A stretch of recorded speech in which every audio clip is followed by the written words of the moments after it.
Dominant Protector. Credit to the author. 3,001-10. Ang mga pangalan po na nandito ay galing sa mga name generator.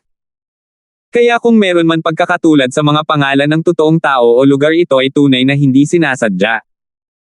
Gayunpaman, batay sa pangunawa ng labas ng mundo kay Teresa, sila ay mapagmataas at malaswa. Paano nila naibigay ang kanilang babae? Hindi sa banggitin ng isang magandang pagen.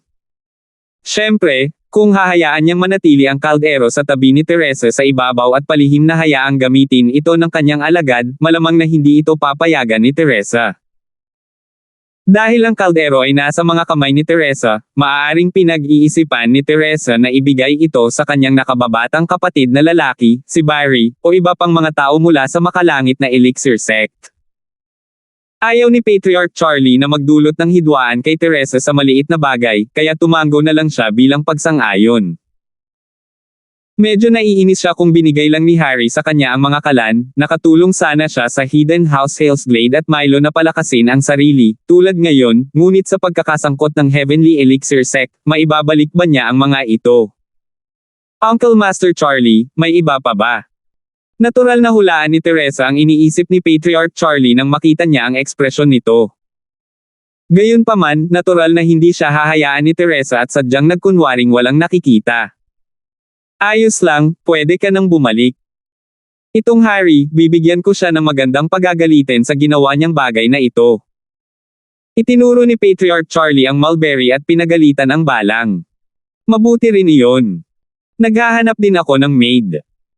Mag-asawa sina Little Peach at Harry, kaya pinaplano kong pakasalan si Little Peach kay Harry at tuparin ang hiling nila. Sa ganoong paraan, kailangan kong maghanap ng ibang maid. I'm guessing na si Harry ay may parehong intensyon noong binigay niya sa akin ang kalderong ito. Sinadya ni Glade na binaluktot ang mga salita. Alam ni Teresa kung bakit sinusubukan ni Harry na lumapit sa maliit na Peach. Gusto niyang gamitin ito para mapalapit sa kanya. Ang maliit na Peach ay hindi isang nakamamanghang kagandahan, ngunit si Harry ay tinutugis siya ng buong lakas. Ang kahulugan sa likod nito ay maliwanag. Oh, kaya ganyan. Namulat ang realisasyon kay Patriarch Charlie. He snorted coldly and said, "No wonder this brat didn't give me any notice beforehand." Nais pala niyang ipagpalit ang munting Peach. Nagtataka ako. Si Patriarch Charlie ay walang gaanong interes sa mga babae, kaya hindi niya naisip na maganda o pangit ang maliit na Peach. Naniwala siya sa sinabi ni Teresa. Pagkatapos ng lahat, nakita niya kung gaano kalapit si Harry at maliit na Peach kamakailan. Kaya, sa tingin ko, mas mabuting tuparin ang hiling ni Harry at ng munting Peach. Sabi ni Teresa. Ayos lang yan. Gayunpaman, kailangan mong bigyan ng babala si Little Peach para tikom ang bibig niya. Kung ibunyag niya na babae ka, huwag mo akong sisihin sa pagiging bastos ko sa kanya. Mamamatay din ang pamilya niya. Sabi ni Patriarch Charlie. Sige, ipapasa ko ang iyong intensyon, Tito Master Charlie. Tumango si Teresa. Sige, pwede ka nang umalis. Kinawian ni Patriarch Charlie ang kanyang kamay, na nagpapahiwatig na maaaring umalis si Teresa. Pagkabalik ni Terence sa villa, nakita ni na Cheryl at Yasi na hindi maganda ang mukha ni Terence. Nagtataka ang tanong ng Miss, "Terence, anong problema?" Hindi maganda ang lagay ng Hidden House Hale. Tumakas si Glade kasama si Lorilyn, at hindi ko makontak ang dalawang kapatid. Nagtataka ako kung kumusta na sila. Kumunat ang noo ni Terence. Tumakas siya. Napakurap si Cheryl. Oo, pero si Lorilyn lang ang kinuha niya, hindi si Aliyah. Iyon ang pinagkakaguluhan ko. Kung gusto ako ni Glade na banta, ginawa na niya ngayon, pero wala talagang balita. Sabi ni Terence, nag-aalala. That's strange. Natigilan din ang panganay na si Miss pagkarinig nito. Sa lohikal na pagsasalita, mayroong isang dahilan para sa pagkidnap ng mga tao. Ito ay alinman sa pagnakawan ng pera, panggagahasa, o pang-blackmail sa kanila. Si Lorilyn ay anak ni Glade. Kahit gaano kalaki si Glade, wala siyang gagawin sa kanya. Kung tungkol sa pera, ang pamilya ni Lorilyn ay ganap na nasira, at kahit na mayroon siyang pera kamakailan, hindi ito sapat upang maakit ang atensyon ng Hidden House Hale. Ang natitira ay ang pagbabante kay Terence, ngunit hindi niya ito ginawa. Shield bro, may naisip si Yasi na posibilidad. Sinabi ni Yasi pagkatapos ng ilang pag-iisip. Pwede bang ipinadala ni Glade si Lorilyn bilang regalo? Regalo. Hindi masyadong naintindihan ni Terence kung ano ang pinagsasabi ni Yasi. Tinampol ni Nanding ang kanyang hita at sumigaw, oo. Boss Terence, bakit hindi namin naisip iyon? Napakatalino ni Yasi, pareho naming gustong kunin si Lorilyn bilang cultivation furnace, at tiyak na alam din ito ni Glade. Maaaring ibinigay na lang niya siya bilang isang cultivation furnace at humingi ng proteksyon at suporta ng ilang malalaking shot. Oh, it's somewhat reasonable to say so. Tumango si Terence habang nakatingin kay Yasi. Yasi, do you have the same idea? Oo, iyon din ang ibig sabihin ni Yasi. Iyon nga ang iniisip ni Glade, confident na sabi ni Yasi. Ang hidden house na si Hale ay hindi na makakalaban ng Shield bro. Kailangan niyang humanap ng mas malakas na backer kung ayaw niyang mamatay, ngunit si Lorilyn na lang ang natitira niyang bargaining chip. Kung ganoon, nasa panganib si Lorilyn. Lalong nagsalubong ang mga kilay ni Terence. Gayunpaman, wala nang saysay na magpanik ngayon. Dahan-dahan lang akong makakalap ng impormasyon. Naaaliw si Theodore. Tumango si Terence, ngunit hindi nagtagal bago dumating ang balita mula sa Hidden House Fuller na tagpuan nila sina Kuya Zo at pangalawang Zo sa isang eskinita malapit sa paaralan na may iba't ibang antas ng pinsala. Mas malala ang mga pinsala ni Elder Zo, at papunta na sila sa lungsod ng Eastern Sea. Ngunit naramdaman ni Terence na hindi ito normal, parehong mga kapatid ni Zo ay Earth Class Masters, at pareho silang nasugatan. Ang kalaban ay nangangailangan ng hindi bababa sa 3 Earth Class Masters para gawin ito may pangatlo ba maliban kay Glade at Kuya Milo. Irving. Biglang naisip ni Terence si Irving. Agad niyang kinuha ang phone niya at dinial ang number ni Sian. Boss, bakit ka na naman tumatawag? Ang bilis naman. Wala akong bagong impormasyon. Tanong ni Sian na may pagdududa. Hindi ako humihingi ng balita sa iyo, ngunit gusto kong tulungan mo akong bantayan ang isang tao Irving mula sa Dark Palace, kamag-anak siya ni Lorilyn. Sabi ni Terence. Oh. Sige, I'll find some spies to ask around. Mabilis na sagot ni Sian. Bagamat ang bagay na ito ay nagpabagabag kay Terence, kailangan pa rin niyang mamuhay gaya ng dati. Bago pa siya magkaroon ng anumang balita tungkol kay Sian, hindi makalibot si Terence na naghahanap ng balita tungkol kay Lorilyn na parang isang langaw na walang ulo.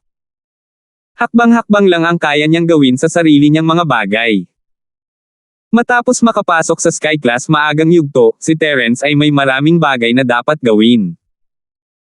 Kinailangan niyang sanayin ang mga huling yugto ng nagngangalit na apoy na 8 trigrams palm at humanap ng angkop na sandata sa kalangitan para sa kanyang sarili. Nakumpleto na ang ikalawang yugto ng sining ng Dragon Mastery, at maaari na siyang bumalik sa West Star Village upang buksan ang ikatlong pinto ng bato anumang oras. 3,002. Nagpatawag ng buwan ng boto. Ito ang lakas ng pagsabog. Pagkatapos maabot ang Sky Class, maaari niyang gamitin ang ulan sa tagsibol upang magbigay ng higit na stamina at chi. Iniisip niya kung makakagawa ba siya ng Sky Class na tableta sa tulong ni Jenny. Gayunpaman, ang pinakamahalagang punto ay na si Terence ay nangangailangan ng pera ngayon. Ang kumpanya ng gamot ay halos hindi nakayanan ang sarili, ngunit hindi ito nangangahulugan na nalampasan na nito ang mga paghihirap. Matapos may padala ang batch ng gamot na ito sa mga distributor, tiyak na magkakaroon ng pahinga. Dati, ang mga distributor ang unang nagbayad at pagkatapos ay tumanggap. Ngunit pagkatapos ng insidenteng ito, aling distribute ang magiging hanggal na magbayad muna at tumanggap sa ibang pagkakataon. Hindi sila kikilos hanggat hindi nila nakikita ang pagkakataon at magbabayad kapag dumating ang mga kalakal. Sa ganitong paraan, hindi magkakaroon ng pera ang kumpanya ng medikal na doktor na si Larkins para makagawa ng susunod na batch ng gamot. Sinabi na ni Fatty Boy kay Terence ang tungkol dito, pero wala talagang choice si Terence. Sa lahat ng Alapiers, ang pinakamayaman ay ang karaniwang bahay na si Lane, at ngayong tapos na sila, wala na talagang mapupuntahan si Terence para maghanap ng pera. Ang pinakamayaman sa Hidden World ay ang Hidden Houseo at ang Golden Clocksec, pero nagpapanggap lang silang mabait dahil natatakot sila kay Terence. Imposibleng humingi siya ng pera sa kanila, at hindi naman pwedeng puntahan lang sila ni Terence at kikilan, di ba? Ayaw niyang makitang nakikialam ang mga sinaunang tao. Nagkaroon siya ng sapat na problema kamakailan, at naayos na ito ayaw na niya ng higit pa. Isang hakbang lang ang kaya niyang gawin.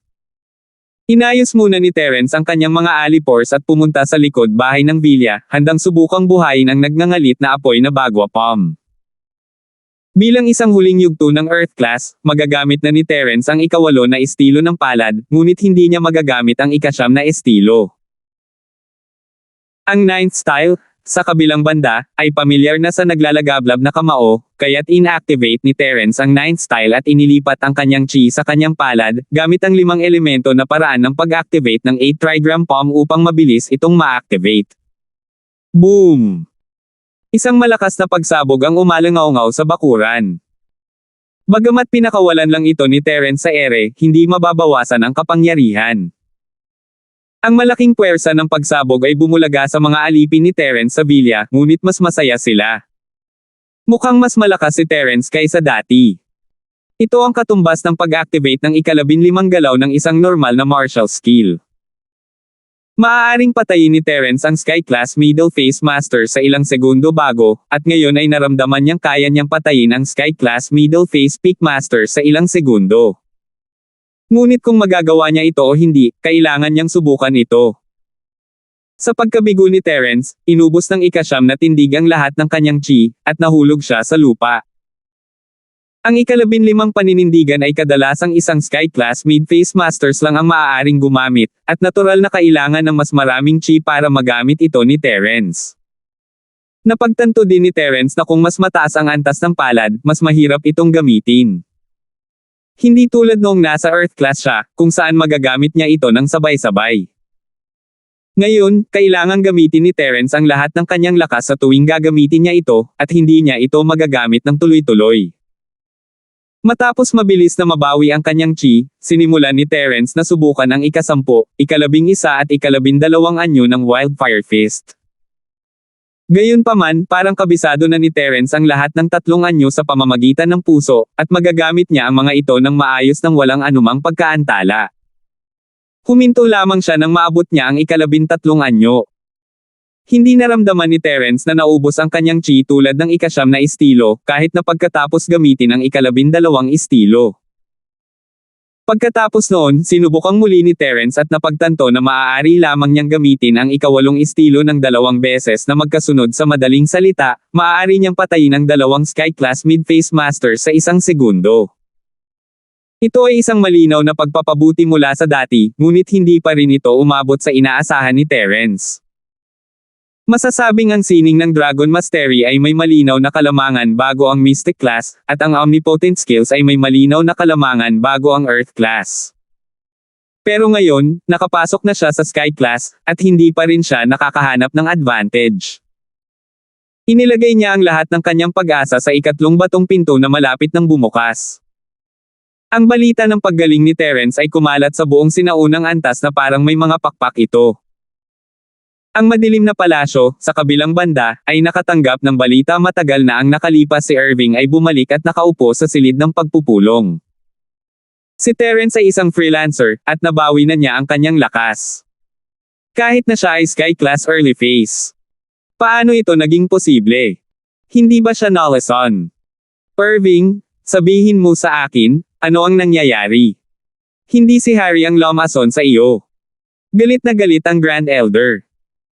Naisip niya na kaya niyang itago ang 2 tabletop sa mga kamay ni Terence sa pamamagitan ng pag-arte ng buong lakas, ngunit hindi lang niya nakuha ang mga ito, naging mas malakas pa si Terence. Walang masama sa lason, ngunit hindi natin magagamit ang sentido komon sa Terence na ito.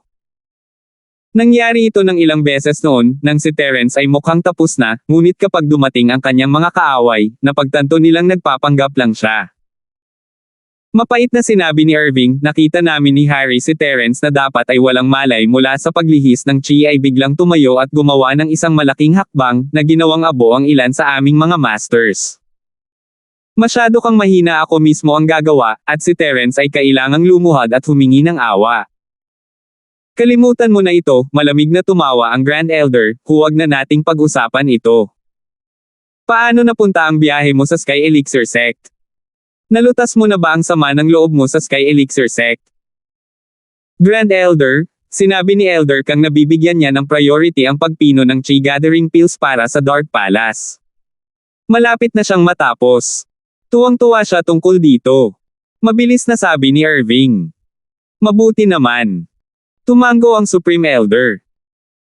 Ang salungatan sa pagitan ng nakaitim na nakasuot na Elder at ng makalangit na Silkworm Sect ay naging dahilan upang pigilan ng makalangit na Elixir Sect ang Dark Palace sa paggawa ng Chi Gathering Pill, at ang Supreme Elder ay nag-aalala na maapektuhan nito ang relasyon sa pagitan ng dalawang sekta.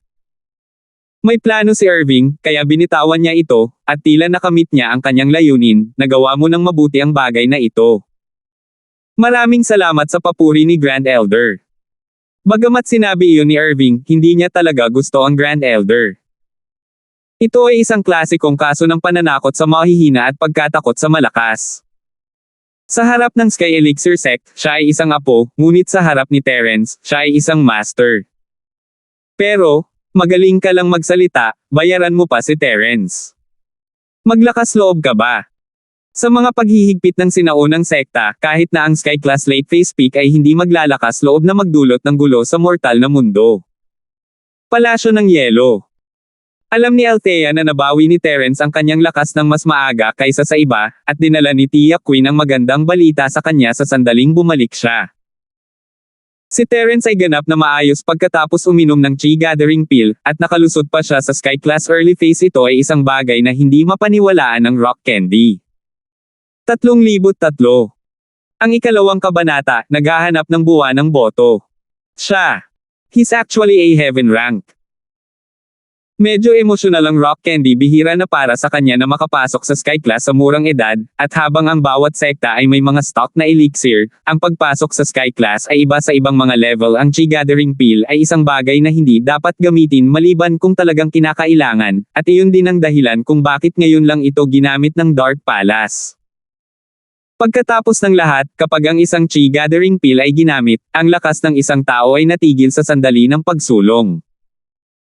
Maliban kung ang isa ay patuloy na umiinom ng Chi Gathering Pills o tinanggap ang pamana ng kaliwanagan at wala ng antas na hadlang, ang landas ng paglilinang ng isang tao ay may lock sa buhay na ito. Oo, Palace Master, bata pa talaga si Terence at promising. Kung hindi siya boyfriend ni Vice Palace Master Fane, maaari mo siyang isaalang-alang. Sabi ni Tia Queen na may kaunting emosyon. Namula ang mukha ni Rock Candy, naalala ang pangako niya kay Terence na siya ang magiging munting asawa nito. Hindi napigilan ni Rock Candy ang bahagyang pagkalito habang pinagmamasdan si Terence na unti-unting lumalaki. Talaga bang ikakasal siya?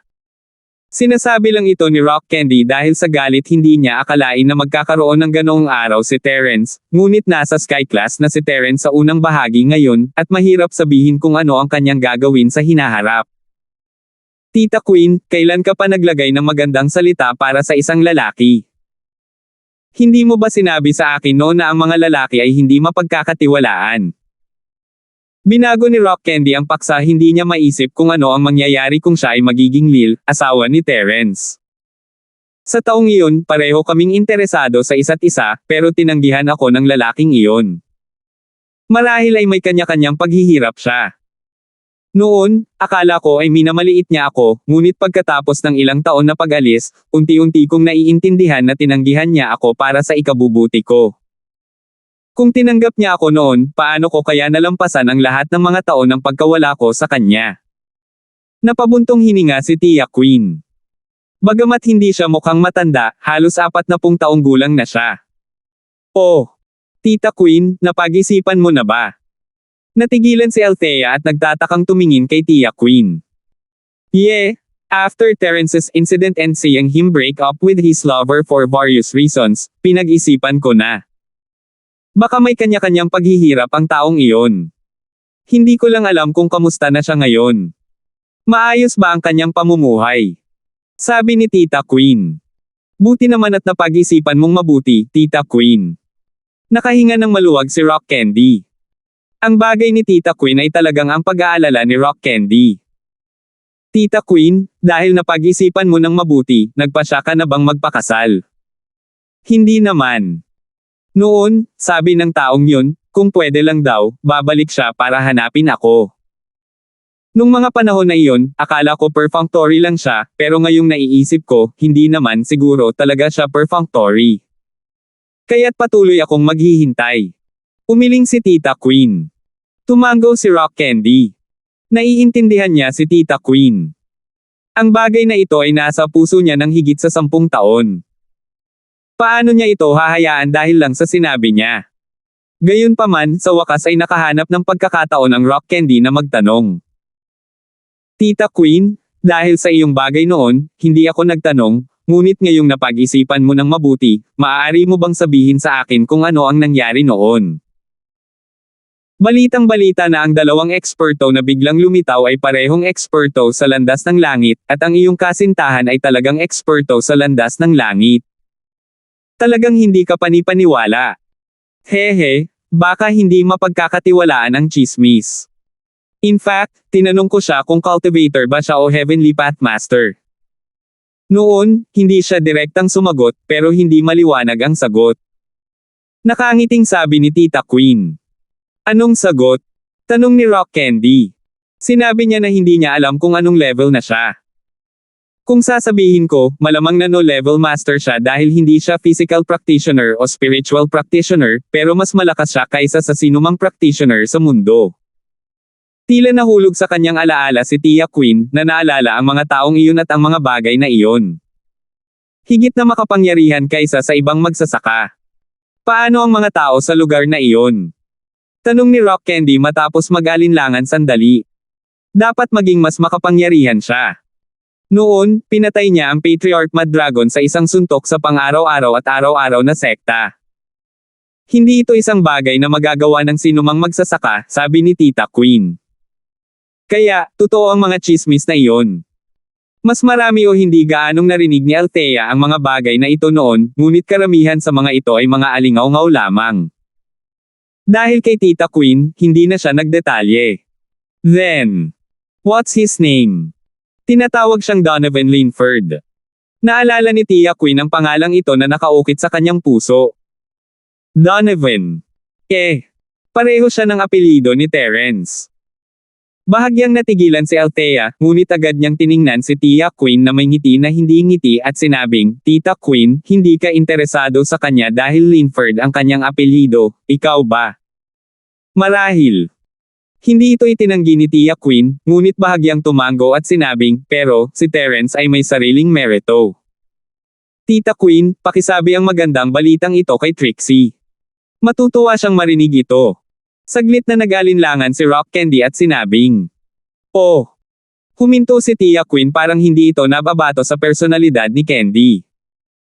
Dahil sa kanya, si Rock Candy ay palaging malamig sa mga relasyon mula pagkabata, at sa pagkakataong ito, hinihiling niya sa kanya na sabihin kay Trixie. Sa totoo lang, Tita Queen, pagkatapos ng mahabang panahon na pakikipag-usap sa akin, naiintindihan ko kung ano ang nararamdaman mo, at natural, naiintindihan ko rin ang nararamdaman ni Trixie. Naiinis ako kay Terence, marahil dahil siya ang unang practitioner na hamanin ang dignidad ng sekta, at ang unang lalaking nagpasabi sa akin na ako ang magiging munting asawa niya, kaya't sinabi ko na palagi siyang malakas laban sa iyo. Kailangang aminin ni Bingtan na si Terence ay isang malakas na tao, isang solo practitioner na pumasok sa Sky Class mula sa Mystic sa napakaikling panahon ay hindi ka panipaniwala. Hehe, buti naman. Sa totoo lang, ayaw kong makita kayong magkaaway ni Vice Palace Lord Feng dahil dito, ngumiti si Tita Queen. Umalis si Tita Queen, ngunit muling nag-isip si Althea, walang kamalay-malay na naalala ang unang beses na pumunta si Terence sa Ice Palace. Si Terence ay nakatayo sa nyebe, walang humpay na naghihintay na makita siya, kahit na hindi siya kumain o uminom, para lang kay Trixie. Malinaw na si Terence ay taos-puso kay Trixie. Dati, hindi niya akalain na si Terence ay sapat na mabuti para kay Trixie, ngunit ngayon na si Terence ay Sky Class Early Phase, siya ay Sky Class Late Phase Peak. Kahit na ang Sky Class late phase peak full cultivation ay hindi imposible. 3,004. Magkakaroon pa sa gabi. Tumatawag ng buwan ng tiket. Noong nasa Mystic Class siya, out of reach ang goal na ito, pero ngayon, hindi naabot, pero hindi rin naman masyadong malayo. Sa pag-iisip pabalik kay Terrence sa party ng kaarawan ni Duran, nang ipaglaban niya si Josephine, kahit na lumaban sa bahay na si Duran at maging ang messenger ng Sky Elixir Sect, naisip ng Rock Candy na labis ang pagpapahalaga ni Terrence sa kanyang sarili. Ngunit ngayon, tila ang nag-overestimating ay ang Hidden House Duran. Ngayon, sa nakatagong antas, sino ang maglalakas loob na labanan si Terrence? Ang Hidden House na si Hale ay mapupunta sa kanila. Sa pag-iisip na iyon, biglang naramdaman ni Rock Candy na hindi na gaanong nakakainis si Terrence. Isa siyang solo practitioner, at nakarating siya sa kinaroroonan niya ngayon dahil sa sarili niyang pagsusumikap. Kaiba siya sa mga practitioner mula sa malalaking sekta na tulad niya, maaasa lang niya ang sarili niya. Ang mga bayani ay walang pakialam kung saan sila nanggaling. Ang dalawang hindi kilalang eksperto noon ay nagawang magwala sa sinaunang antas. Hindi ba't gumagala silang mga magsasaka? Maaaring hindi siya isang itinerant cultivator, ngunit maaari pa rin niyang baligtarin ang sinaunang antas. Hindi alam, nagbago ang pananaw ni Rock Candy kay Terrence, at medyo natuwa pa siya para kay Trixie. Ang magkaroon ng lalaking mahal na mahal siya, at least mas maganda siya kay Tita Queen. Bagamat pumunta si Tita Queen upang tulungan si Terrence, wala pa ring puso si Trixie na magsanay. Makakatulong si Tita Queen ngayon, ngunit hindi magpakailanman. Ang pagiging baldado ni Terrence mula sa pagkalason ay hindi isang maliit na problema. Walang panlunas sa lason, at ang mga pinsala ni Terrence ay nasa kanyang meridian at dantian. Ito ay isang walang katapusang cycle, at kahit gaano pa kahusay ang elixir, hindi nito mapagaling ang mga sugat ni Terrence. Sa mundo ng paglilinang, ang isang baldado na dantian ay nangangahulugan ng pagtatapos ng landas ng paglilinang ng isang magsasaka. Maaari lamang siyang maging isang ordinaryong tao sa natitirang bahagi ng kanyang buhay. Alam ni Trixie kung gaano kahalaga ang lakas para kay Terrence, saan siya pupunta kung wala siya nito. Nang si Trixie ay nakasimangot, pumasok si Tita Queen sa kanyang silid. Tita Queen. Napaangat ng ulo si Trixie nang marinig ang mga yabag, nagulat. Tita Queen, bakit ka bumalik? Terrence honey. Kamusta siya? Vice Palace Master Fane, sasabihin ko sa iyo ang ilang napakahalagang balita. Huwag kang masyadong excited. Sa wakas ay nagbiro si Tita Queen kay Trixie. Kung sa ibang pagkakataon, tiyak na sasabihin ni Trixie, Tita Queen, tawagin mo lang akong Trixie, bakit Vice Palace Head? Ngunit si Trixie ay walang oras para pag-usapan iyon ngayon.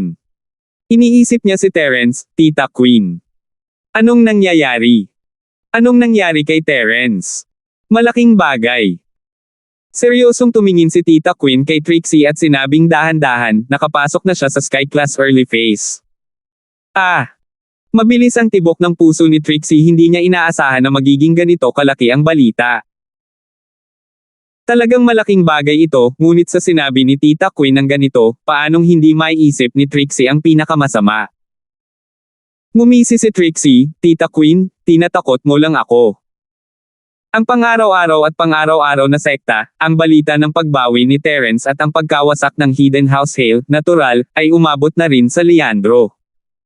Medyo nagulat siya, pero hindi naman siya nagulat. Isa siya sa mga unang kalaban ni Terrence mula nang bumalik siya sa lungsod, at isa na nakakaunawa sa kanya ng husto.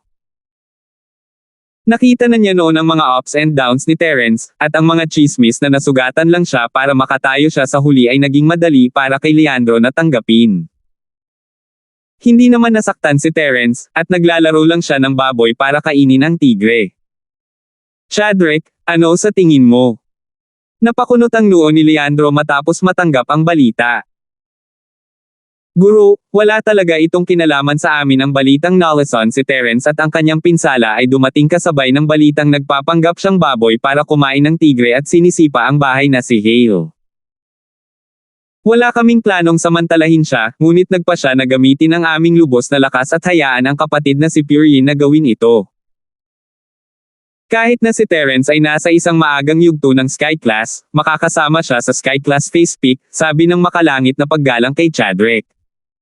Totoo yan. Natapos na ba ang closed door cultivation ng Puryin? Tumango si Leandro at nagtanong. Hindi pa.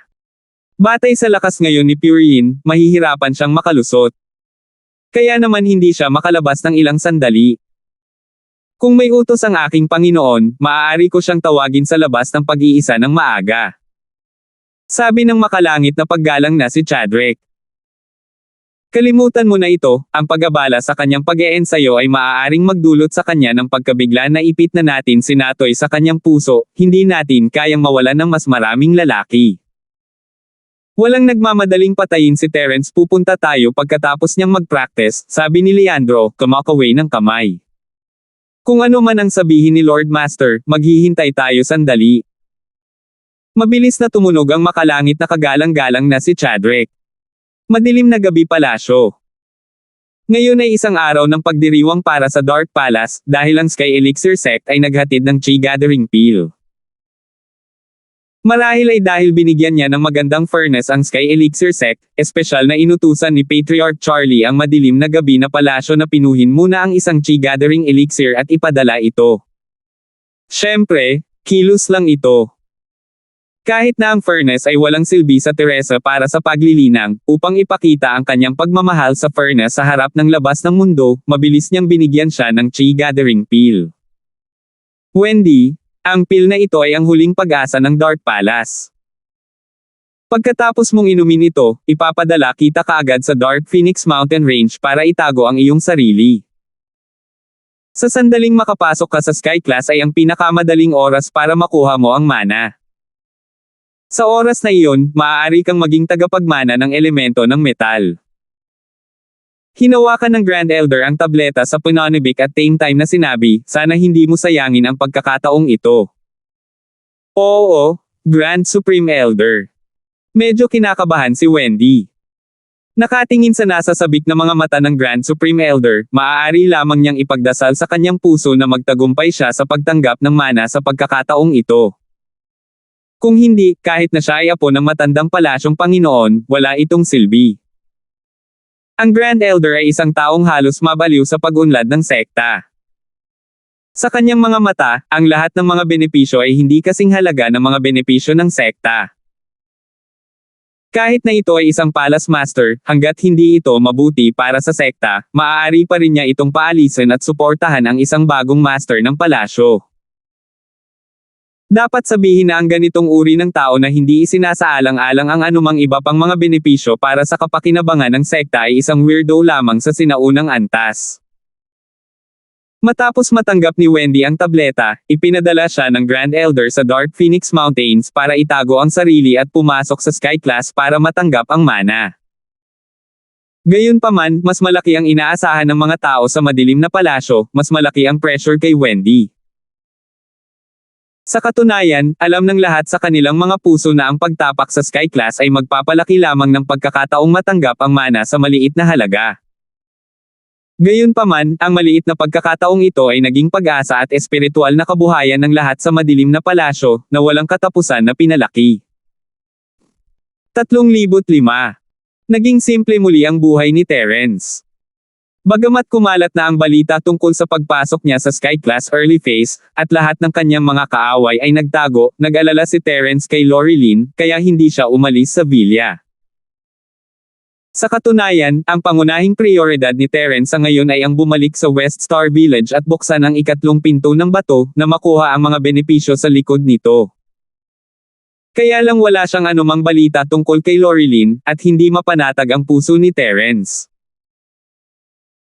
Kaya naman, nitong mga nakaraang araw, si Terence ay nanatili sa villa araw-araw, nagsasanay ng kanyang martial arts, pinapaikli ang apoy, at hinihintay na makaalis si Jenny mula sa pagkakahiwalay. Gusto niyang itaas ang kanyang lakas sa Earth Class late phase, at tingnan kung makakagawa siya ng mga third class na table tasks. Ang tanging bagay na nakapagpasaya kay Terence ay ang kanyang pagpapanday ng apoy ay bumuti marahil ito ay dahil siya ay lumakas, o marahil ito ay dahil siya ay nagsasanay ng husto. Sa alinmang paraan, maaari na ngayong dagdagan o bawasan ni Terence ang mga katangian ng kanyang pagpanday ng apoy ayon sa gusto niya, ngunit hindi niya mababago ang temperatura at tindi ng apoy. Kailangan pa niya ng mas maraming pagsasanay sa dalawang lugar na ito. Ngunit anuman ang mangyari, si Terence ay bumuti ng husto, at ang pagbabagong ito ay nagpasaya sa kanya. Sa tanghali, natapos ni Terence ang kanyang pagsasanay at handa nang itaas ang kanyang mga espiritong hayop, lakas din, ngunit ang kanyang telepono ay tumunog bago pa man siya makarating sa likod bahay. Kinuha niya ito at nakitang si Sian iyon. Mabilis niyang sinagot, "Sian. Paano na, may balita na ba?" "Boss, may balita kami. Kakausapin lang kita tungkol dito." Kakatanggap lang ni Sian ng balita at mabilis na tinawagan si Terence, nagpunta sina Glade at Lorilyn sa Heavenly Elixir Sect, at si Lorilyn ay kasalukuyang niregalo sa batang pinuno ng Heavenly Elixir Sect bilang isang mahusay na cultivation vessel. Si Glade, sa kabilang banda, ay naging tagasunod din ng ikawalong elder na si Harry. Inalok si Lorilyn bilang furnace. Bumilis ang tibok ng puso ni Terence. Bagamat hindi niya alam kung paano gamitin ang furnace, siguradong masama ito para kay Lorilyn. Mabilis siyang nagtanong, nasa panganib ba siya? Walang panganib sa ngayon, dahil ayon sa balita, si Lorilyn ay walang maayos na pamamaraan ng pagtatanim noon, kaya nagpa siya ang Sky Elixir Sect na hayaan siyang muling linangin ang pamamaraan ng pagtatanim at gamitin lamang ito makalipas ang 2 taon. Kaya sa ngayon, tila nasa panganib ang lahat. Sabi ni Sian, gayunpaman, mahirap sabihin ang ulat ng langit pagkatapos ng 2 taon. Ang kanyang cultivation furnace ang kanyang pangalan ay Teddy. Ang isa ay patay na. Sumimangot si Terence, ngunit medyo nalilito pa rin siya. Ang pagbabago ng makalangit na silkworm ay tila hindi ito isang uri ng masamang bagay na dapat gawin. Hindi kaya totoo ang mga chismis, na ang batang sect master ng Sky Elixir Sect, ang makalangit na silkworm transformation, ay isang malaswang tao. Oo, kahit na ang Sky Elixir Sect ay umamin na isa sa kanila ang namatay, ngunit sinabi nila na ito ay isang aksidente. Ang sabi-sabi ay ginamit siya ng makalangit na silkworm transformation bilang isang hurno ng tao at sumipsip ng masyadong maraming totoong chi. Boss, alam mo na mahirap sabihin, sabi ni Sian. Ngunit ang chismis ay maaaring walang dahilan. Ang hindi alam ni Sian ay ang balitang si Miller ay namatay na sinipsip bilang isang hurno ng tao ay ikinalat ng makalangit na silkworm transformation cultivator ng Sky Elixir Sect. Ito ay upang pagtakpan ang kanyang pagkakakilanlan ng babae, at 2, upang pagtakpan ang katotohanan na itinago niya si Teddy. Pero sa kabutihang palad, may natitira pang 2 taon.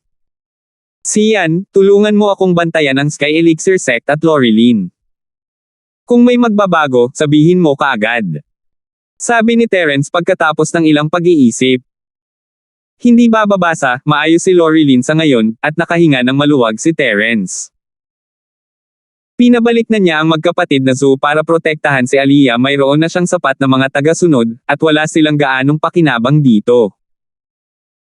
Dagdag pa, kumalat na ang balita na si Terence ay Sky Class Early Phase, at walang sinumang makakalaban sa kanya sa Hidden World. Tulad ng para sa mga sinaunang antas, mayroon silang sariling mga patakaran at hindi papasok sa mortal na mundo ayon sa gusto nila. Pagkatapos ibaba ang tawag, tinawagan ni Terence si Aliyah, na sinasabi sa kanya na huwag mag-alala na si Lorilyn ay wala sa panganib sa ngayon. Sinabi rin niya kay Boss Zoo na makipag-usap sa ina ni Lorilyn tungkol sa sitwasyon ni Lorilyn, ngunit masasabi lang niya dito ang totoo. Si Lorilyn ay ibinente ni Glade, at bagamat siya ay ligtas sa ngayon, ito ay upang sabihin sa kanya na isuko si Glade at maging mas maingat kung sakaling siya ay malinlang muli. Sa Hidden House Duran, nabalitaan ng matandang si Tyrone na si Terence ay pumasok sa Sky Class at sinira ang Hidden House Hail na takot siya kaya hindi siya makaupo. Hindi kailanman naisip ni Tyrone na ang isang gumagala-gala na practitioner tulad ni Terence ay maaaring umunlad sa antas na ito. Ito ay hindi ka panipaniwala. Kahit sa Hidden House Summit, hindi nakita ni Tyrone na nagawang sirain ni Terence ang Hidden House Hale. Sa oras na iyon, walang muwang niyang inisip na sinusubukan ni Terence na makawala sa hidwaan sa pagitan ng Hidden House York at ng Hidden House na si Hale. Takot pa rin siya sa Hidden House York at Hidden House York, at ang kahusayan ni Terence ay nasa antas lamang ng nakababatang henerasyon. Ito ay isang mundo ng pagkakaiba kung ikukumpara sa matatandang lalaki. Ngunit ngayon, ang kanyang ilusyon ay nabasag sa mga aksyon ni Terence. Sa kanyang mga mata, si Terence ay isang junior wonder and cultivator lamang, at hindi niya ito sineseryoso. Si Terence ay biglang naging isang malaking buwaya na maaaring lumunin ang nakatagong Duran pamilya anumang oras. Talagang natakot si Tyrone. Ang panganay na kapatid na si Duran, Gentry, at ikaw Maxine ay pinatawag lahat sa meeting room ng Hidden Duran family. Si Tyrone ay parang langgam sa mainit na kawali, paikot-ikot sa lupa. Ano sa palagay ninyo ang dapat nating gawin? Ano ang dapat niyang gawin? Tayo, ang Hidden House Duran, ay nasaktan si Terence at ang pamilya ng kanyang biyenan. Ano ang dapat nating gawin ngayon? Ang Hidden House Hale ay nawasak na ni Terence, kaya ang susunod na hakbang ay ang ating tagumpay na si Duran, tama ba? Hindi masyadong nag-alala si Tyrone nang marinig niya na si Josephine ay tinanggap bilang isang disipulo, ngunit medyo nagsisi siya na pinalayas niya ito sa bahay.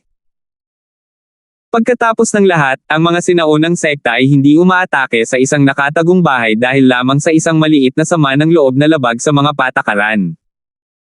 Gayunpaman, si Terence ay isang freelancer, wala siyang pakialam sa mga patakaran, at hindi siya naglaro ayon sa mga patakaran.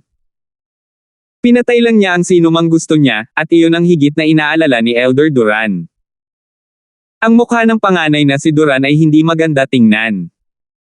Noon, pinutol niya ang lahat ng relasyon kay Josephine sa harap ng maraming tao sa piging ng kaarawan. Nang maglaon, nang pumunta si Josephine sa Snow Valley, naramdaman niyang nawalan siya ng mukha. Kung hindi dahil sa pagbagsak, ang Hidden House Duran ay nagkaroon ng sinaunang antas na direktang suportado. 3,006. Gayunpaman, lahat ng pamilya Duran ay nagmamalasakit sa kanilang reputasyon.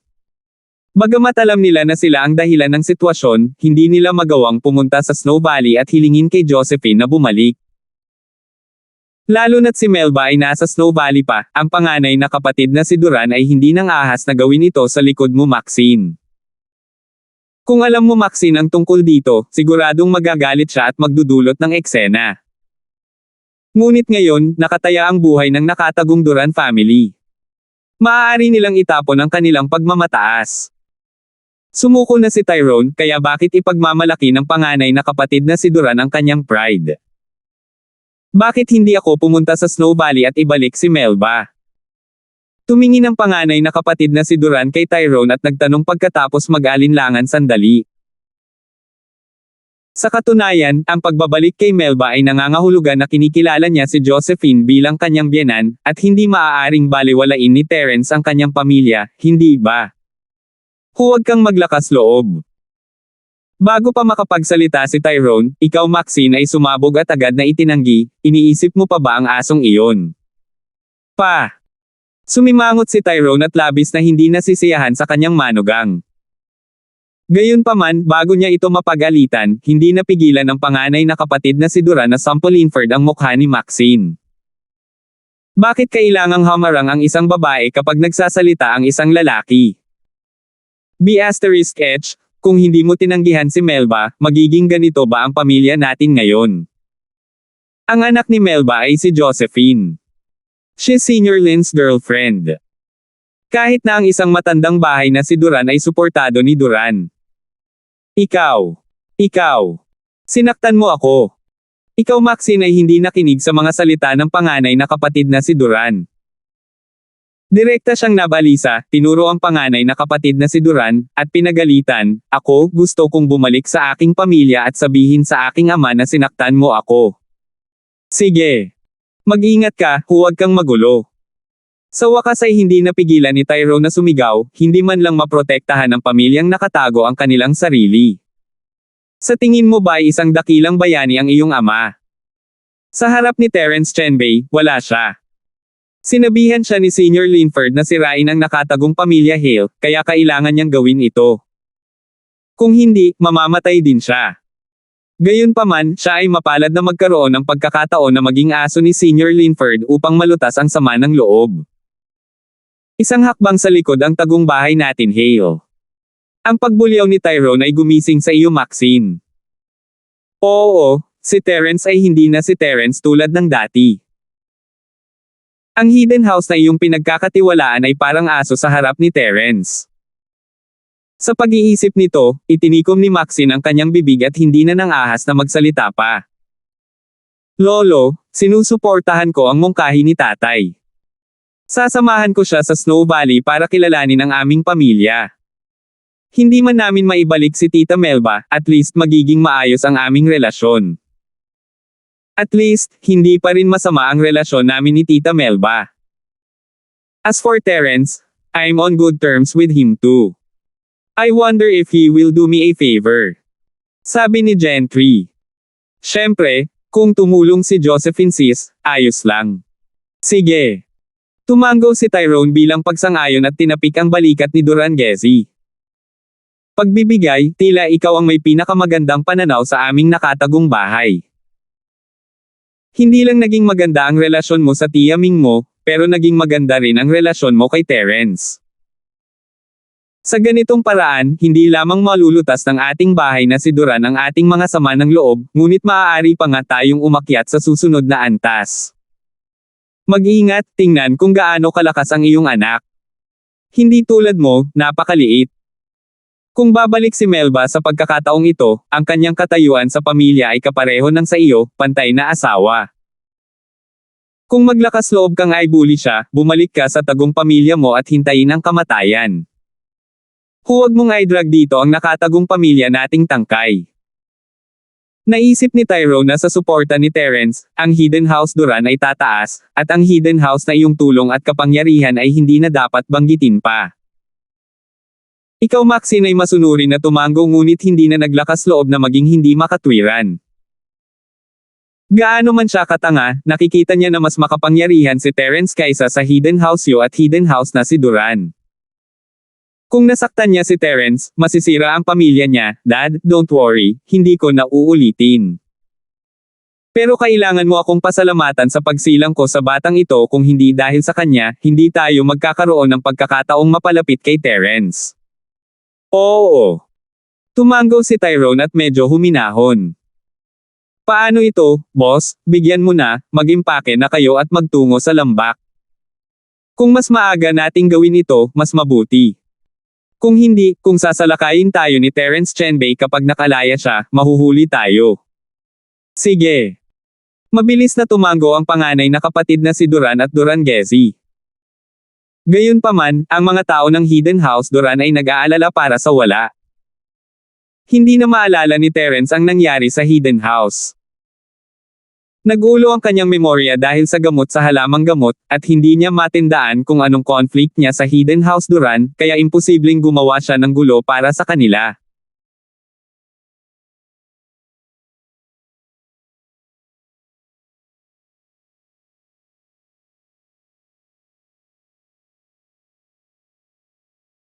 Gezi or Gentry. 5 elemento sekta. Sa reception hall ng 5-element sect, si Patriarch Charlie ay tumatanggap ng 3 tao mula sa secular na mundo. Gayunpaman, para personal na matanggap sila ni Patriarch Charlie, ang 3 taong ito ay talagang hindi karaniwan. Patriarch Charlie, marami na akong narinig tungkol sa iyo. Ang pinuno ng 3 ay isang mapangahas na dalaga. Ang kanyang ugali ay hindi alipin o mapagmataas kapag kaharap si Patriarch Charlie, at malinaw na siya ay isang taong dumaan sa malalaking bagyo. Miss Lysen, I'm afraid you just heard of Charlie's name, right? Ako naman, matagal na kong narinig ang pangalan mo. Siya ang namamahala sa pinakamalaking research organization sa ibayong dagat, ang Kungtong Center. Tumawa si Patriarch Charlie at tumango sa babaeng nasa harapan niya. Don't call me Miss Lysen. I'm afraid I'm about your age. Sabi ng babaeng tinatawag na Miss Lysen, I wonder what's the matter, Patriarch Charlie. Patawarin mo ako sa pagiging mapurol, pero nanghuhula lang ako kanina. Sa likod ng Firewolf Gang at ng Red Conch, may mas malaki at mas high-end na organisasyon. Ang Firewolf Gang at ang Red Conch ay parang sangay ng ilang organisasyon. Kung iisipin, mas katulad ito ng sentrong dating maunlad.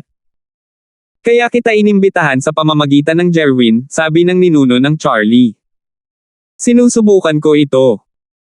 Hindi ko ini-expect na kahit na nakatago ako sa isang mababang profile pagkatapos na sirain ang Central, nagawa pa rin ni Patriarch Charlie na i-connecta ang apoy na Wolfgang at ang pulang kabibe sa gitna mula sa mga pahiwatig. Nakangiting sabi ni Miss Lysen.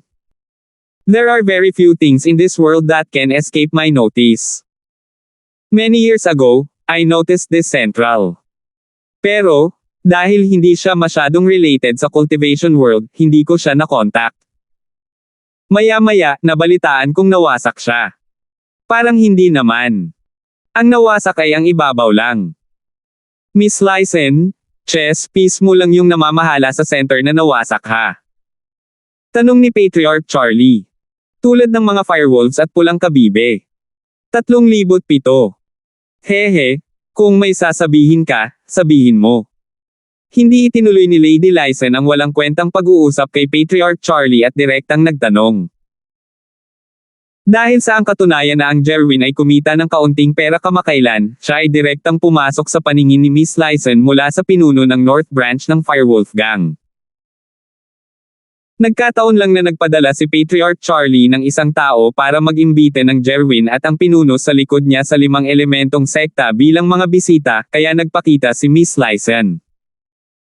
Kung ordinaryong sekta, siguradong hindi lalabas si Miss Lysen, pero iba ang sekta ng 5 elemento. Narinig ni Miss Lysen ang sekta na ito, na nakatayo sa tuktok ng piramide ng mundo ng paglilinang, kaya pumayag siyang pumunta. Para naman sa Jerwin, unang beses niyang nakita ang boss ng mga firewolves at ang pulang kabibe. Gayunpaman, kung maaari siyang mapunta sa mga mata ng boss, pagkatapos ay hindi magtatagal bago siya naging isang big shot. Diretso. Tumango si Patriarch Charlie at sinabing, nakausap ko na ang Jerwin dati, at nagkataon na gustong mag-eksperimento ni Professor Yin sa ilang practitioner upang lumikha ng bagong uri ng biohuman. Maaari akong magbigay ng 2 practitioner dito. Oh, ano ang mga kondisyon? Hindi tanga si Miss Lysen at direktang nagtanong.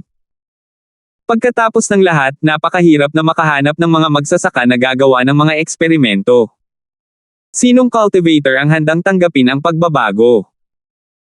Ngunit ang mga normal na tao ay walang gaanong paggamit. Ang propesor ay sinubukan ng maraming beses, at hindi pa rin siya makalusot. Kailangan niyang maghanap ng mga practitioner. Bukod dito, napakalakas ng mga magsasaka. Kung hindi nila maluwag sa loob na tanggapin ang pagbabagong anyo, gaano man kalakas ang Firewolf Gang, imposibleng mahuli nila ang ilang cultivator at makipagtulungan sa pagbabago. Nabalitaan ko na ang Firewolf Gang ay magaling bumuhay ng patay. Basta may buhay na tissue sa katawan, kaya nilang gawing biomodified na tao ang isang tao. Tama ba? Tanong ni Patriarch Charlie. Tama. Anong gusto mong gawin? Hindi naman itinanggi ni Miss Lysen. Gayunpaman, mas advanced ang teknolohiya. Mahihirapan si Siren na gawin ito mismo. Kaya hinahanap ko si Miss Lysen. Kung kaya ni Lady Nympha ang sarili niya, malamang na magiging mas simple ang mga bagay. Sabi ni Patriarch Charlie. Paano ito, Miss Nympha, maaari mo ba akong tulungan? Sino ang gusto mong buhayin at baguhin? Hindi pumayag si Miss Lysen, ngunit hindi rin siya tumanggi. Tanong niya lang. Kinakalkula din niya ang mga pusta at kung magkano ang pakinabang na makukuha niya mula rito. Isa ito sa aking grand disciple na nabugbog sa isang vegetative state. Wala siyang malay. Hanggat maaari nating gisingin siya at panatilihing hindi nagbabago ang istruktura ng katangian sa kanyang katawan, ayos lang. Sa madaling salita, maaari nating panatilihin ang bahagi ng lakas ng isang magsasaka. Ang taong tinutukoy ni Patriarch Charlie ay natural na Tagenlong. Tagenlong or Lowell. Lowell. Ngayong nabigo ang Dark Child na si Teresa na tanggapin ang mana, si Patriarch Charlie ay walang pagpipilian kundi ang muling ay target ang Lowell. Gayunpaman, walang pag-asa na makagawa ng grade for great recovery pill. Talagang wala sa kanya. Wala siyang choice kundi mag-isip ng ibang ideya.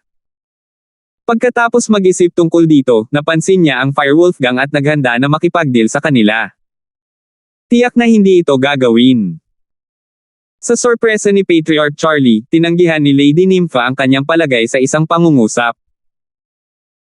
Kung gusto mong mabuhay muli ang iyong Grand Disciple at magkaroon ng kakaibang lakas, walang problema iyon, ngunit kung gusto mong mapanatili ang kanyang mga katangian at lakas, iyon ay isang bagay na hindi ko magagawa ngayon. Kung normal na tao, maaari nating subukan, ngunit ang bagay ay, ang iyong Grand Disciple ay malubhang nasugatan. Kailangan kong baguhin ang ilan sa kanyang mga gene para buhayin siya. Sino ang nakakaalam kung anong mga katangian ang magbabago sa kanyang katawan? Direktang tinanggihan ni Miss Lyson ang gayong imposibleng gawain upang maiwasan ang anumang gulo sa kalaunan. Ganun ba? Agad na nadismaya si Patriarch Charlie. Kaya nga sabi ko, subukan muna natin yung mga cultivators na binibigay natin. Nasabi ko na magkaiba ang patay at ang buhay. Walang pagkukumpara. Umiling si Miss Lyson at tumanggi. Wala ka bang maisip na paraan? Hindi. Si Patriarch Charlie ay ayaw sumuko. What price? Name it. Hindi ko talaga kaya. Umiling si Lady Nympha at sinabing, alam mo kung paano ginagawa ng sentral ang mga bagay. Maaari tayong makipagtulungan sa iba, ngunit hindi tayo madaling sumang-ayon sa isang bagay na hindi natin magagawa. Professor Nie, Patriarch Charlie, may narinig akong chismis. Siguro kung gusto mong marinig. Putol ni Jerwin. Oh, anong chismis? Anong problema? Tumingin si Patriarch Charlie kay Jerwin at nagtanong. Natural na hindi niya akalain na ang Jerwin ay magsasalita tungkol sa isang bagay na walang kinalaman sa bagay na ito. Dahil sa ginawa niya, dapat may kinalaman ito sa pinsala ni Lowell. Si Terence ay nalason kanina, at ang kanyang mga Meridian at Dantian ay nawasak. Sigurado akong pamilyar ka dyan, tama. Ngunit gumaling si Terence pagkatapos, alam mo ba kung bakit? Tanong ni Jerwin. Narinig ko na ang tungkol dyan, pero alam mo ba kung bakit? Naging seryoso ang ekspresyon ng ninuno ng Charlie habang nakatingin sa Jerwin. Mayroon akong magaspang na ideya. Buong pagmamalaking sabi ni Jerwin, ayon sa aking mga pinagkukunan, pagkatapos na masugitan si Terence, may pagkakataon na siya ay nasa dulo na ng kanyang talino. Isang pulutong ng mga tao ang sumugod sa Terence's villa. Ibig sabihin, tama ang balita tungkol kay Terence na nalason at nasugatan. Hindi dapat nagkukunwari si Terence. May nangyari talaga sa kanya. Oo naman. Ako ang nagbigay ng lason. Kakaiba kung walang epekto. Tumango si Ninuno Charlie at walang itinago. Oh. Napakurap-kurap si Jerwin sa balita. Ancestor Charlie, kalaban mo rin si Terence. Saka bakit hindi papatay si Terence? Gayunpaman, ang ikinagulat ni Jerwin ay kung gaano kalakas ang 5 elementong sekta. Kailangan ba nilang lasunin si Terence? Maaari lang silang magpadala ng ilang masters at patayin si Terence. Dahil sa ilang mga kadahilanan, ang aking mga tauhan at ako ay hindi maaaring personal na gumawa ng aksyon. Ikinaway ni Patriarch Charlie ang kanyang kamay at awkward na sinabi, huwag muna nating pag-usapan ito sa ngayon. Ipagpatuloy mo ang iyong mga haka-haka.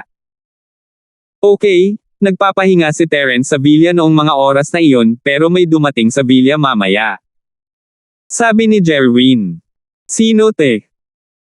Sumimangot ang ninuno ng Charlie, hindi nasisiyahan na pinanatili siya ni Jerwin sa pagdududa. Jelay. Ang aming pamilya ay dating isa sa 4 na malalaking bahay na marangal at 5 maliliit na bahay na marangal sa karaniwang mundo. Alam namin kung ano ang espesyal sa araw ng bahay. Alam nilang lahat ang isang espesyal na sining na makapagpapagaling ng mga tao. Sabi ni Jerwin. Oh. Sinasabi mo na ang sugat ni Terence ay pinagaling ng araw na iyon. Jelay. Nagulat si Patriarch Charlie. Hindi siya pamilyar sa pangalang Jelay, hindi ba iyon ang pangalan ng babaeng pumunta sa Wulong Haote Mountain kasama si Terence? 3,008. So may ganitong kakayahan siya. Sa mga mata ni Patriarch Charlie, ang makamundong pamilya ay nasa ilalim ng hierarchy. Wala siyang pakialam dito at hindi man lang nababahala tungkol sa mga nakatagong bagay, kaya talagang napabayan niya ang makamundong pamilyang Sullivan. According to my guess, that's definitely the case. After all, si Jelay lang ang may ganitong kakayahan noon, walang ibang makakagawa nito. At saka, nawasak ang dantian ni Terence, hindi siya makakainom ng pills. Sabi ni Jerwin sabay tango. Jerwin, ang dami mong sinasabi mo ba sa akin na hanapin ang Jelay na iyon para gamutin ang mga sugat ng aking apo? Tanong ni Patriarch Charlie.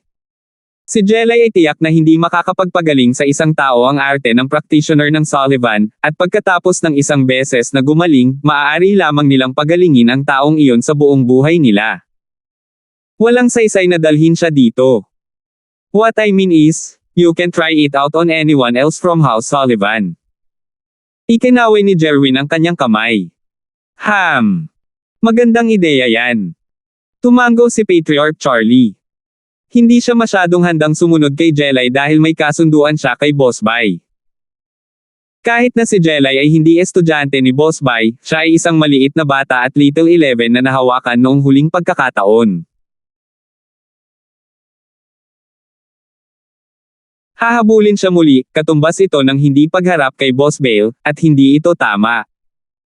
Kaya naman, makabubuti kung makakahanap na siya ng ibang papalit sa kanya. Anyway, casual lang ang sinasabi ko. Nasa iyo ang mga detalye, Patriarch Charlie. Pero, itong ideya ko ay sulit ang halaga ng 2 test subject, di ba? Sabi ni Jerwin. Oh, totoo yan. Kung ganoon, pwede mong baguhin ang 2 test subject. Nais ng ninuno ng Charlie na gamitin si Glade at Milo para makipagpalitan ng ilang benepisyo, ngunit kailangan niyang aminin na ang mungkahi ni Jerwin ay talagang mahalaga. Tumingin si Miss Lyson sa Jerwin na may papuri. Akala niya ay magaling itong kumita at makipag-ayos sa iba. Magbabayad sana ang 2 test subject, ngunit nalinlang sila ng balita ng Jerwin. Yin Siren, humanap ng pagkakataon para makita kung ang 2 test subject ay nakakatugon sa mga kinakailangan. Sabi ni Miss Lyson sa propesor. Oo, Ancestral Master Luan. Yin Siren ang pangalan ng propesor, pero tinawag niya si Miss Lyson Ancestral Master. Si Miss Lyson ang master ng propesor. Gayunpaman, ang Jerwin ay tila alam na ito noon pa man at hindi ito pinansin. Sa kabilang banda, medyo nagulat si Ancestor Charlie. From his perspective, kahit alam ni Miss Lyson ang lahat ng science and technology na ito, malamang ka-level lang niya ang professor. Hindi niya inaasahan na bilang pinuno ng Central, siya pala talaga ang guro ng propesor. Dinala ni Miss Lyson ang Jerwin at ang professor para magpahinga habang hinihintay nilang dumating ang 2 test subject. Sa kabilang banda, nagpunta si Grandmaster Charlie upang imbestigahan ang pamilya ng araw. Nagpasya si Terence na pumunta sa West Star Village pagkatapos malaman na maayos si Lorilyn. Tinanong niya si Chito kung kailan lalabas si Jenny, ngunit sinabi ni Chito na tatagal ito ng kahit 1 buwan. Nagpasya si Terence na bumalik sa nayon at buksan muna ang 3 pinto ng bato. Pagkatapos ng lahat, si Jenny ay walang tiyak na oras para sa kanyang closed-door cultivation. Ito ay hindi bababa sa 1 buwan, na nangangahulugan na ang 1 buwan ay maaaring hindi pa matapos. Matagal nang nakabalik si Terence mula sa West Star Village. Sa gabi, tinipon ni Terence sina Cheryl, Yasi at ang kanyang grupo ng mga tagasunod, handang sabihin sa kanila ang tungkol sa West Star Village. Ang solemne na kapaligiran ay nagpaunawa sa lahat kung anong desisyon ang gagawin ni Terence. Bukas, balak kong bumalik sa West Star Village. Sabi ni Terence.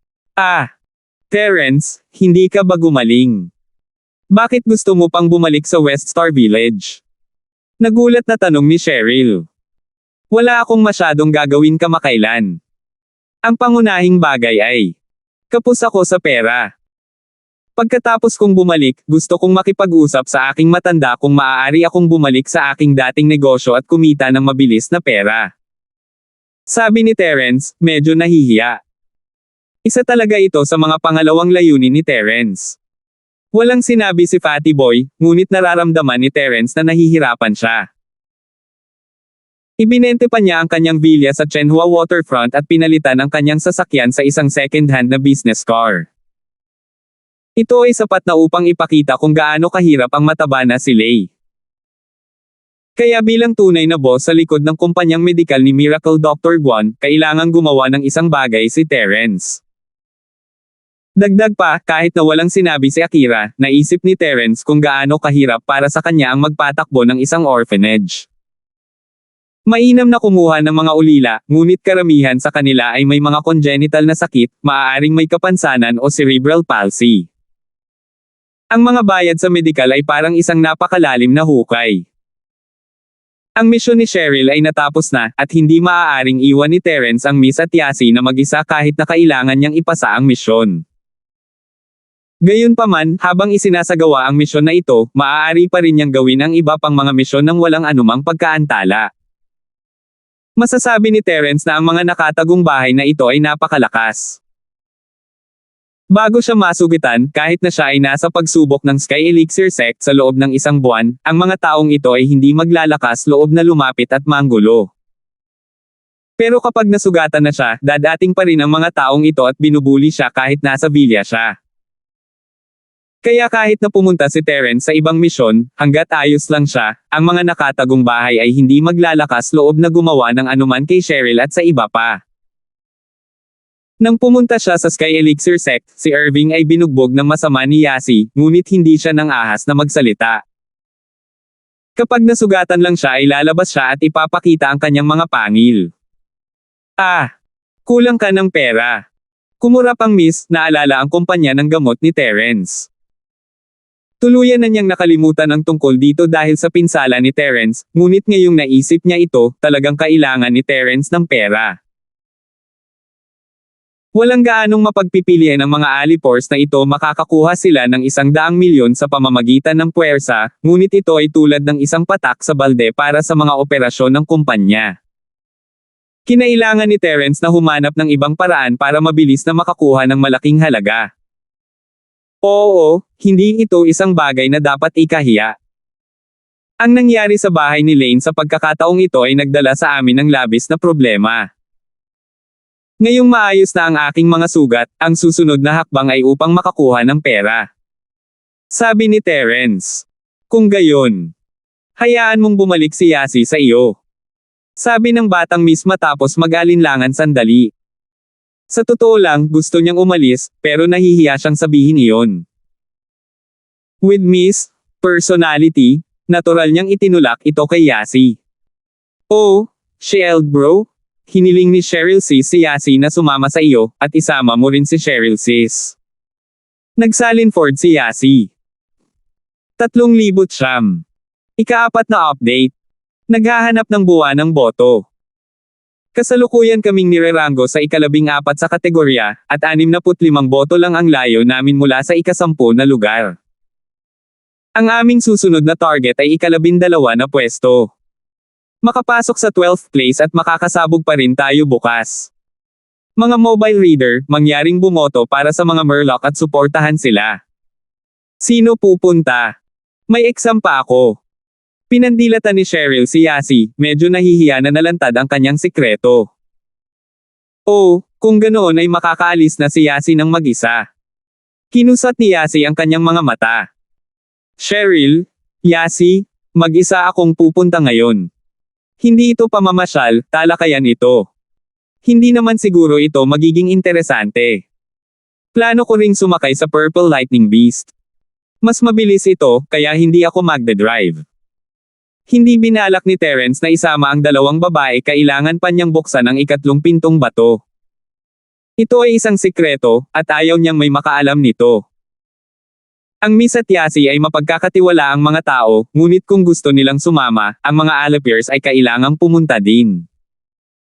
Walang dahilan si Terence para tanggihan sila. Sige, mas mabilis yan. Kung ganoon, Yasi, bawal ka ring pumunta, stay here and take the exam with me. Walang pakialam na sabi ng batang miss, ngunit medyo nadismaya siya. Actually, babalik ako agad. Hindi na magtatagal sa pagkakataong ito, nakangiting sabi ni Terence. Boss, kailangan ba namin ng ilang tao na makakasama mo? Tanong ni Quintan. Ayos lang, mag-iwan na lang kayo ng iilan para protektahan sina Cheryl at Yasi. Kanina pa nasa labas yung iba, umuwi na kayo at gumawa ng sarili nyo. Pupuntahan ko kayo kapag may kailangan ako. Ikinaway ni Terence ang kanyang kamay. Sige, sabi niya. Hindi pinilit ni Quinten ang isyu, nandoon ang lakas ni Terence, pagkatapos ng lahat, at hindi komportable para sa kanya na isama ang kanyang mga kasambahay. Humingi naman ng tawad si Chester, boss, sa mga karaniwang bahay namin, ang bahay lang New York at ang bahay ni Lane ang pinakamayaman. Ngayong bangkarote na ang bahay na iyon, Lane, wala na kaming maitutulong ng marami. Medyo nanghihinayang ako ngayon kung hindi ako nabulag ng katiman at nagsayang ng maraming pera sa paghabol kay Jelay, mas marami pa sana akong nakuha ngayon. Hehe, I'm already very satisfied with your kind intentions. I'll think of a way to deal with the next matter. Sinabi ni Terence na ikinaway ang kanyang kamay, hindi gaanong iniisip iyon. Kailangan niya ng pera sa bawat aspeto, at ang mga paraan ni Terence para kumita ng pera ay limitado. Hindi na niya mailabas ang pill ng life extension at toxin cleansing, at kung gagawin niya, malamang na darating si Harry na naghahanap ng gulo. Baka kunin pa niya ang pagkakataong kanselahin ang pagpapalit ng tableta. Hindi nais ni Terence na magkaroon ng gulo, kaya kinailangan niya maging mahinahon at gawing tabletang pampahaba ng buhay ang tabletang panlinis ng buto. Hindi pa oras para sa market ng practitioner, kaya maaari siyang magbenta ng isa pang batch ng mga table tasks at malutas ang problema. Sa gabi, hindi nagpapahinga si Terence bagkus pumunta siya sa bakuran. Dahil napagpasyahan niyang umalis, ang una niyang ginawa ay i-level up ang kanyang 3 espiritong hayop. Kapag ang Purple Lightning Beast ay umabot sa Earth Class, ito ay dapat na mas mabilis kaysa dati, at si Terence ay magkakaroon ng speed advantage kapag sinakyan niya ito pabalik. Little Fang, samahan mo ako pabalik sa West Star Mountain Village this time. Tutulungan kitang mag-level up. Sabi ni Terence habang kumakaway sa Purple Lightning Beast. Narinig ng Purple Lightning Beast ang mga salita ni Terence at agad na tumakbo. Nakahanap si Terence ng isang malinis na lugar at naupo ng naka-crossleg, na nag-channel sa ikalawang yugto ng sining ng Dragon Mastery at ni-level up ang Purple Lightning Beast. Hindi ito ang unang pagkakataon na natanggap ng Purple Lightning Beast ang chi ni Terence, kaya hindi ito nataranta. Ito ay nag-e-enjoy sa pakiramdam ng paglusob. Ang Purple Lightning Beast ay Mystic Late Phase Peak ngayon, at tinulungan ito ni Terence na makapasok sa Earth Class. Pagkatapos noon, tumaas ang lakas nito, at sa wakas ay tumigil ito sa Earth Class Late Phase Peak. Bagamat ito ay Mystic to Earth Class, at nangangailangan ng mas maraming chi kaysa gold para sa Mystic, ang sining ni Terence ng Dragon Mastery ay nasa tuktok na ngayon ng ikalawang yugto. Ang bilis ng sirkulasyon at paglipat ng chi ay ganap na naiiba, kaya tumagal lamang ng ilang oras para matagumpay na mag-level up ang Purple Lightning Beast. Pagkatapos noon, turn na ni General Wilson at Skybolt Pig, ngunit bilang ang Spirit Beast na sumunod kay Terence ang pinakauna, si General Wilson ay napaka-bukas palad at binigyan muna ng pagkakataon ang Skybolt Pig. Wala talagang pakialam si Terence sa kanilang dinadaanan, ito ay isang bagay na lamang ng pagpasok sa Earth Class sa madaling panahon, pagkatapos ng lahat. Dahil nauna ang Skybolt Pig, pagkatapos ay Skybolt Pig naman. Gayunpaman, nang tinulungan ni Terence ang Skybolt na Pig level up, nagulat siya sa mga kislap at kidlat sa hindi kalayuan. Noong una, inakala ni Terence na uulan na, ngunit sa masusing pagsisiyasat, ang sungay sa noo ng Purple Lightning Beast ang naglalabas ng kidlat. Mukhang hindi gumamit ng maraming kapangyarihan ang Purple Lightning Beast, ngunit sapat na iyon para sorpresahin si Terence. Maaaring ang Purple Lightning Beast ay umakyat na sa ranggo ng lupa at maaari ring gumamit ng martial skills. Narinig na ni Terence noon na ang Purple Lightning Beast ay maaaring mag-activate ng mga kasanayan kapag ito ay umabot sa Earth class, ngunit hindi niya inakala na ito ay totoo. Higit pa rito, ito ay isang lightning martial technique na mukhang napakahusay at cool. Iniisip niya kung gaano kalakas ang kalaban. Ngunit si Terence ay nasa kalagitnaan ng pagtulong sa baboy na tumaas, kaya wala siyang oras upang subukan ang antas ng kasanayan ng hayop. Naghintay lang siya hanggang sa matapos siya sa kanyang trabaho. Gayunpaman, ang labis na ikinagulat ni Terence ay nasa ilang oras na tinulungan niya ang Skybolt na baboy na mag-level up, nasaksihan ni Terence ang mga kasanayan sa kidlat ng Purple Lightning Beast mula sa pagiging hindi nasanay sa pagiging bihasa. Gayunpaman, habang patuloy na ina-activate ng Purple Lightning Beast ang skill, ang liwanag ng kidlat ay lumabo at lumabo. Tila naubos na ang totoong chi ng Purple Lightning Beast. Ang mga human cultivator ay kumonsumo ng malaking halaga ng tunay na chi upang i-activate ang kanilang martial skills, at tila ganoon din ang mga spirit beast. Ngunit hindi ito pinansin ni Terence hanggang sa matapos niyang i-upgrade ang baboy. Pagkatapos ay tinanong niya ang Purple Lightning Beast, "Little Feng, ito ba ang iyong martial technique? Gaano kalakas itong martial skill mo?"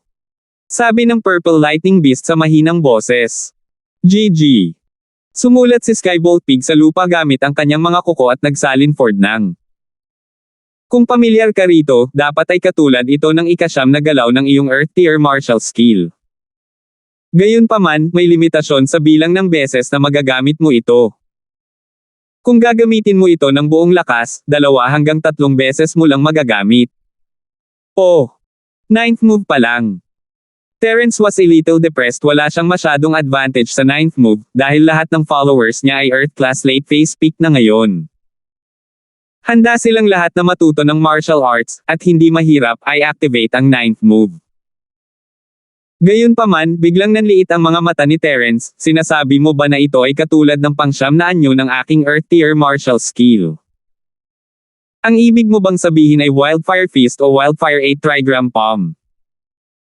Nagpatuloy ang Skybolt Pig sa pagsusulat sa lupa, ang ikasyam na estilo ng Wildfire 8 Trigrams Palm. 3,010. Ano? Si Terence ay parehong nagulat at natuwa matapos marinig ang paliwanag ng baboy. Ang ikasyam na estilo ng ligaw na apoy na 8 Trigrams Palm, iyon ay isang bagay na maaaring pumatay ng isang rango sa langit sa ilang segundo. Isang beses ko lang ito magagamit, ngunit ang Purple Lightning Beast ay nagagamit ito ng 2 o 3 beses. Ano ba yon? Sa madaling salita, kahit na kailangang harapin ni Terence ang 3 o 4 na Sky Class Mid-Phase Peak Master sa parehong oras, kakayanin niya ito.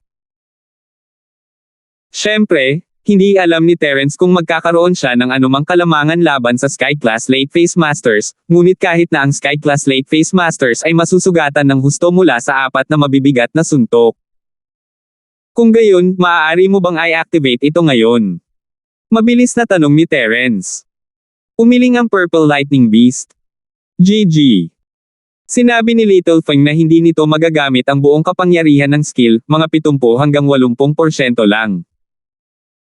Dapat kayang pumatay ng Sky Class Mid-Phase, pero medyo mahirap harapin ang Sky Class Mid-Phase Peak, pagsasalinford ng baboy.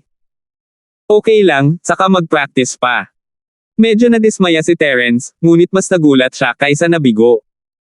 Maaaring i-activate ng mga Spirit Beast ang mga martial skill, para makapag-mission si Terence at mas madaling kumita ng pera. Kasama ang Purple Lightning Beast sa bahay, parang si Terence ang namamahala kahit na ito ay isang Sky Class Master, hindi siya matatakot. Sa huli, si General Wilson na lang ang natitira, at pagkatapos itong i-upgrade ni Terence sa Earth Class Late Phase Peak, nagsimulang lumiwanag ang kalangitan. Ito ay isang mabungang gabi, ngunit sa pagkabigo ni Terence, parehong Skybolt Pig at General Wilson ay walang anumang martial arts. Inaasahan ni Terence na si General Wilson ay walang martial arts dahil hindi ito totoong Spirit Beast, ngunit isang pseudo-Spirit Beast na pinilit ni Terence na i-level up. Ang Skybolt Pig, sa kabilang banda, ay isang treasure hunting Spirit Beast, kaya wala rin siyang martial arts skills. Hindi alam ni Terence kung ano ang ginawa nito sa bawat level up.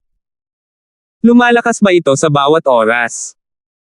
Naghanda si Terence ng masaganang almusal para kay Cheryl, Yasi, at sa iba pang mga alipors bago siya umalis. Pagkaalis ko, pwede na dito sina Quentin at Chester, pwede na kayong bumalik. Lahat kayo ay gumagawa ng sarili ninyong mga bagay, sabi ni Terence sa lahat. Maaari kang bumalik kapag kailangan mo. Tumango ang lahat. Si Terence ay nagsasabi ng totoo. Kapag hindi abala si Terence, ang mga clown na iyon ay magtatago. Hanggat malakas si Terence, nasaan man siya, magiging maayos ang kanyang pamilya. At least, hindi sila mangangahas na gumawa ng gulo sa tagong mundo. Jelay, kung wala ka ng ibang gagawin, go and spend some time with Tito Fredo. Hindi ka sumama sa kanya pagkatapos mo siyang makilala, you've been spending time with me in the villa. Bumaling si Terence kay Jelay. Kanina lang siya nakatira sa villa, at walang pakialam si Cheryl dahil kay Tito Fredo. Naghanda pa siya ng kwarto para sa kanya sa itaas. Oo, pero kailangan ko munang umuwi. Ayon sa pagsasanay ng House Sullivan, lahat sila ay kailangang bumalik sa Ancestral Hall upang irehistro ang kanilang mga pangalan pagkatapos gamutin ang isang tao. Kung walang magkamali, ang taong iyon ay ang kalahati ng mga miyembro ng House Sullivan. Sabi ni Jelay. Bahagyang namula ang mukha ni Jelay habang tinitingnang mabuti ang direksyon ni Miss. Nakahinga siya ng maluwag nang makitang hindi nag-react si Miss. Nagulat si Terence. Hindi niya alam na may ganitong panuntunan ang House Sullivan, ngunit mabilis siyang sumagot, Jelay, bibisitahin ko ang matandang araw pagkabalik ko, at sasabihin ko sa kanya ang tungkol sa atin. Dahil ito ang panuntunan ng House Sullivan, at si Terence ay may nararamdaman para kay Jelay, natural na kailangan niyang magbigay ng paliwanag para dito. Gayunpaman, ang nakapagpapahinga kay Terence ay ang Miss at Yasi ay hindi nagpakita ng anumang kawalang kasiyahan. Nagpakita sila ng matinding pagtanggi noong dumating si Trixie, ngunit palagi silang mainit kay Jelay, malamang dahil iniligtas niya sila, at anak siya ni Tito Fredo at Lola Sullivan. Namula ang mukha ni Jelay nang sumagot siya. Actually, kung may time this time, mas maganda kung maibabalik mo si Jelay. Siyempre, kung hindi ka makakarating sa oras, maaari mo munang sabihin kay Lolo Linford, sabi ni Cheryl. Okay. Tumango si Terence at tumingin kay Miss nang may pasasalamat. Ang Miss, personality parang nagbago. Medyo nahiya si Cheryl sa titig ni Terence. Marami nang nagawa si Jelay sis para sa iyo, at gusto kanyang makasama. Gusto namin ni Yasi na makita iyon, ngunit kailangan naming sabihin kay Trixie ang tungkol dito. Totoo iyon. Pagkaraan ng ilang sandali, pupunta ako sa Ice Palace at kakausapin si Trixie tungkol dito ng personal. Sasabihin ko sa kanya ang tungkol kay Jelay at Melissa. Hindi na naramdaman ni Terence ang pressure na iyon. Hindi dahil may lakas si Terence na nasa itaas ng Ice Palace, ngunit dahil siya ay Sky Class ngayon, at ang distansya sa pagitan nila ni Althea ay palapit ng palapit. Sa kanyang harapan ay hindi na ito maabot. Ibinaba ni Jelay ang kanyang ulo, masyadong nahihiyang magsabi ng kahit ano. Hindi niya inaasahan na magiging maayos ang mga bagay sa pagitan nila ni Terence. Pagkatapos magpaalam sa lahat, sumakay si Terence sa Purple Lightning Beast at nawala sa paningin ng lahat. Madaling araw pa lang, wala pang masyadong tao o sasakyan sa labas. Si Terence at ang Purple Lightning Beast ay nasa isang tahimik na landas, kaya walang nakapansin sa kanila. Kasabay nito, sa loob ng hangganan ng lambak ng nyebe. Ngayon, dalawang hindi imbitadong bisita ang dumating. Inihinto ng mga disipulo ng Snow Valley ang isang sasakyan sa paligid ng Snow Valley. Ito ang hangganan ng Snowy Valley. Kung nandito kayong dalawa para sa isang adventure o bakasyon, please stop. Iniunat ng nagpapatrulyang disipulo ng Snow Valley ang kanyang kamay at pinahinto ang kotse ng panganay na kapatid na si Duran. Ang panganay na kapatid na si Duran ay hindi nang ahas na kumilos ng padalos-dalos. Ito ay ang Snow Valley, pagkatapos ng lahat.